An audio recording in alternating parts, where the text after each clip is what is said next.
হঠাৎ আপনাকে এক ডাক্তার রিপোর্ট দিয়ে বলল আপনি মাত্র 30 দিন বাঁচবেন, আপনার ক্যান্সার হয়েছে, এখন আপনার শেষ স্টেজ যাচ্ছে। এটা শুধু আপনিই জানেন, আপনার পরিবার কিংবা বন্ধু বান্ধবরা কেউ জানে না। এখন এই রিপোর্ট পাওয়ার পরে আপনি বাসায় গেলেন।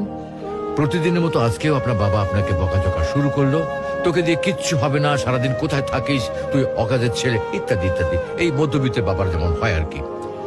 তখন কি প্রতিদিনের মতো আজও আপনি তর্ক করা শুরু করবেন, নাকি প্রাণ ভরে বাবার বকাগুলো শেষবারের মতো আরেকবার শুনে নেবেন?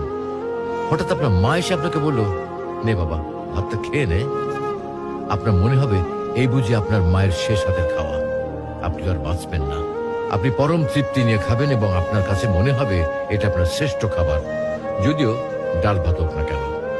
আপনি বের হলেন, পুরনো এক বন্ধুর সাথে দেখা, আপনি যাকে মোটেও সহ্য করতে পারেন না, সব সময় তার সাথে কথা কাটাকাটি হয়, আজকেও সে আপনাকে কিছু কথা